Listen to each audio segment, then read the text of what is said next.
নবীজির সহধর্মিণী খাদিজাতুল কুবরা রাদিয়াল্লাহু তাআলা আনহা, উনার কথা একটু বলি কষ্ট হবে। এ বাবাজিরা বন্ধুরা আমার, খাদিজাতুল কুবরা রাদিয়াল্লাহু তাআলা আনহা, যাকে স্বয়ং আমার আল্লাহ নিজে সালাম দিয়েছেন, উনার কাছে মালাকুল মউত করতেছেন, তখন খাতুনে জান্নাত ফাতিমাতুজ জাহরা রাদিয়াল্লাহু তাআলা আনহা, উনার বয়স তখন 8 অথবা 9 বছর। সুবহানাল্লাহটা জোরে বলেন, 8 অথবা 9। খাদিজাতুল কুবরা রাদিয়াল্লাহু তাআলা আনহা, উনি কাঁদেন, কেঁদে কেঁদে যখন কাঁদতেছেন, এমন ভাবে কাঁদতেছেন, ছোট্ট ফাতিমা ডাক দিয়ে বলেন, আম্মা কি হলো গো, কেন কাঁদেন? কান্নার কারণটা একটু বলেন না। খাদিজাতুল কুবরা রাদিয়াল্লাহু তাআলা আনহা, উম্মাহাতুল মুমিনিন, উনি ডাক দিয়ে বলে, ফাতিমা তুমি বুঝবা না গো, কারণ তোমার বয়স কম, তুমি তোমার আব্বাজানকে একটু সংবাদ দাও। জুড়ে বলা যাবে কি সুবহানাল্লাহ? আর একটু জোরে বলে আল্লাহু আকবার। এমনি ছোট্ট ফাতিমা দৌড়ায় চলে গেছেন আল্লাহর রাসূলের কদম মুবারকে, আল্লাহর রাসূলকে সালাম দিয়ে বলেন, ইয়া রাসূলুল্লাহ, ইয়া হাবিবাল্লাহ, নবী গো, আমার আম্মা জান কেন যেন কাঁদে। এবার আল্লাহর রাসূল চলে আসলেন, খাতুনে জান্নাত ফাতিমা নিয়ে আসলেন, উম্মাহাতুল মুমিনিন খাদিজাতুল কুবরা রাদিয়াল্লাহু তাআলা আনহা, উনি ডেকে বলেন, ইয়া রাসূলুল্লাহ, কান্নার কারণ আছে, কি জন্য কাঁদো? খাদিজাতুল কুবরা বলেন, নবী গো, কাঁদি এই জন্যে, আমি যদি আপনার আগে পৃথিবী থেকে বিদায় হই, বিদায় যদি হয়ে যায়, আমি কবরে যদি চলে যাই, কবরে আমি কেমনে থাকবো গো, এই ভয়ে আমি কাঁদি। একটু জোরে বলুন সুবহানাল্লাহ। অথচ জিনাকে আল্লাহ নিজে সালাম দিয়েছেন, নবীর সহধর্মিণী যেই খাদিজাতুল কুবরা যতদিন পৃথিবীতে বেঁচে ছিলেন, আল্লাহর রাসূল দ্বিতীয় স্ত্রী গ্রহণ করেন নাই। আরো জোরে বলেন সুবহানাল্লাহ। যেই খাদিজাতুল কুবরা রাসূলের জন্য এত কিছু করছেন, সেই খাদিজাতুল কুবরা বলেন, ইয়া রাসূলুল্লাহ, এক নাম্বার ভয়, কবরে আমি কিভাবে আল্লাহর সামনে আমি জবাব দিব, এটা আমার ভয় করে।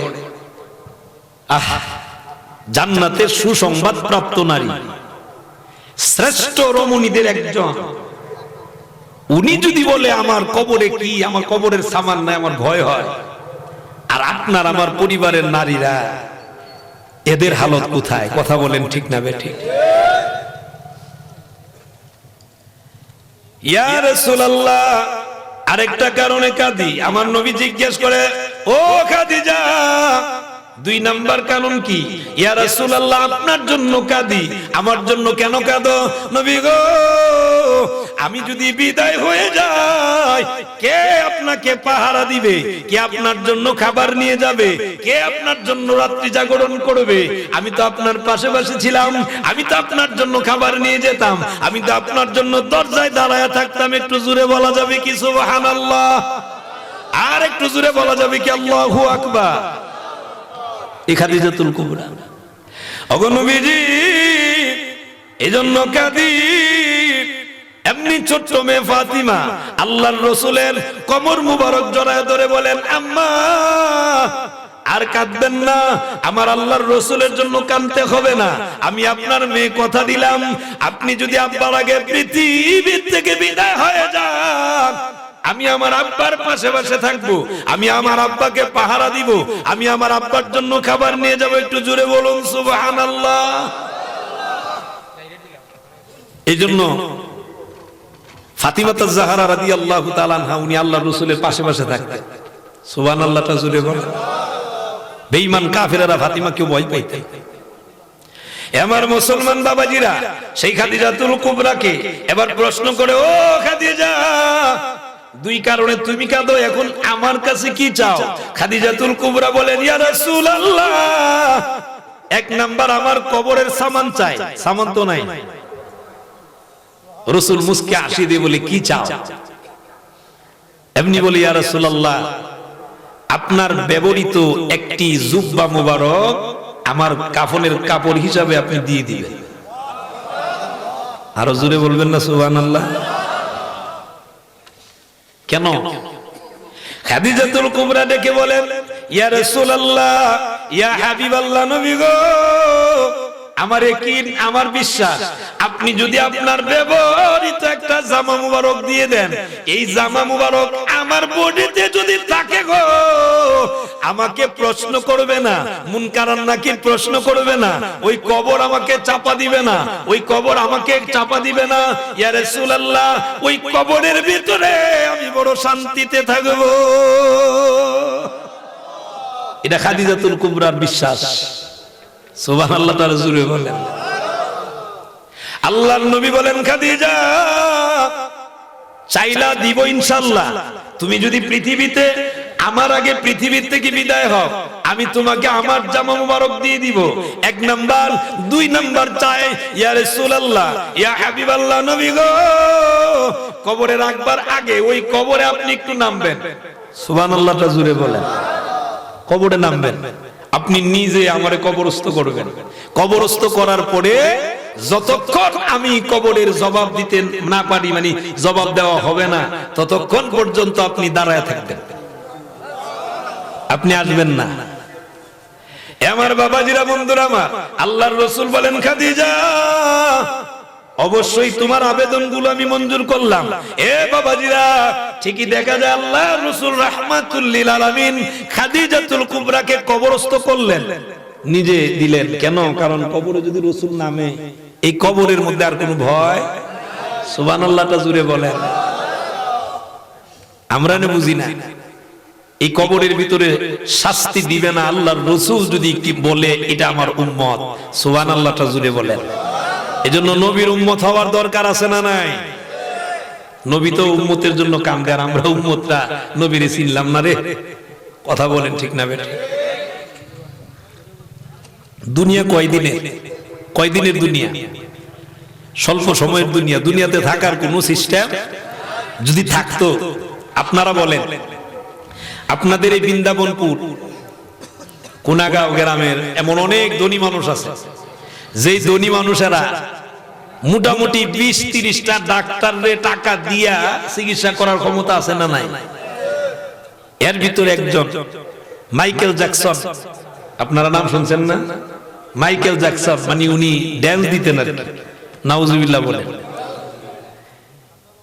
এই মাইকেল জ্যাকসন উনি একটা ভবিষ্যৎবাণী করছিলেন যে আমি 50 বছর বাঁচব। উনারিয়া ছিল 150 বছর বাঁচবে, উনার টার্গেট করছিল। উনি উনার প্রতিদিনের ট্রিটমেন্ট করার জন্য 12 জন ডাক্তার উনার অধীনে রাখছেন। কয়জন ডাক্তার? 12 জন। সার্জারি করছে, কিন্তু মরণ থেকে বাঁচতে পারছে। টার্গেট দিছে 150 বছর বাঁচবে, 50 বছরই শেষ। কথা বলে না, মরণ থেকে বাঁচার কোন পথ। ফেরাউনের মতো এত দুর্নি বেড়া, কি ক্ষমতা, নিজের খুদা দাবি করছে, বাঁচতে পারছে? আল্লাহ কত বাঁচবি কেমনে? তোরে তো পানির মধ্যে সুবাইমান। সুবহানাল্লাহ কয় না? আল্লাহ কো সুবাইমান মারছেনি? হ্যাঁ, ফেরাউনের দল ফল দেখে রে, মুসা নবী দি সুন্দর, একবারে রুট দিয়ে হারিয়ে গেছে গা। মুসা নবীর সকল মানুষ, সকল কওমের লোকেরা সবাই পাড়ি দেয়। ফেরাউনের লোকেরাও ভাবছিল আমরা মনে পার্টি দিতে পারবো। ফেরাউনের লোকেরাও যখন গিয়া রুটের মধ্যে উঠছে, রুট নাই। সুবহানাল্লাহ কইতেন না? এই রুট দিছেন যিনি, বলুন তিনি কে?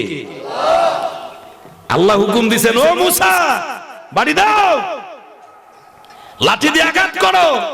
আঘাত দিছেন, 12টা রাস্তা করে দিছেন। সুবহানাল্লাহটা জুড়ে বলেন। সে আল্লাহ আছে না নাই? সে আল্লাহ ওয়ালা যদি হতে পারে, আপনার মরণটাও সুমরণ হবে। আপনার মরণটা এত সুন্দর মরণ হবে, যেই মরণের কারণে জান্নাতি ফেরেশতারা আপনাকে সুস্বাগত দিবেন। একটু জোরে বলুন সুবহানাল্লাহ। আর একটু জোরে বলেন আল্লাহু আকবার।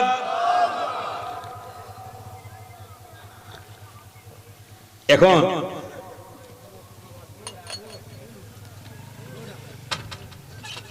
আল্লাহ রাসূল বলছেন, ঠিক আছে যাও। কবরস্থ করছেন, রাসূল দাঁড়িয়ে আছেন। সাহাবায়ে কেরাম জিজ্ঞেস করেন, দাঁড়ায় আছেন কেন রাসূল? আল্লাহ রাসূল বলেন, আমি আমার খাদিজারে কথা দিছি, খাদিজারে যেহেতু কথা দিছি, আমার খাদিজার কারণে আমি দাঁড়িয়ে আছি। আল্লাহর সাথে সাথে বলে, হাবিব, বন্ধু, দুস্থ আমার, শোনেন, আপনার জবাব দেওয়ার দরকার না, আপনি দাঁড়ায় থাকার কোনো দরকার নাই। খাদিজার পক্ষ থেকে স্বয়ং আমি আল্লাহ ফেরেশতার জবাব দিয়ে দিতেছি। খাদিজাতুল কুবরার দাম বাড়ছে না কমছে? জুড়ে বলা লাগবে। এই দাম বাড়াইছেন যিনি, বলুন তিনি কে? ওই জন্য মরণের প্রস্তুতি দরকার, মরণের সামান জোগাড় করা দরকার। কথা বলেন ঠিক না বেঠিক? এ বাবাজিরা, বন্ধুরা আমার,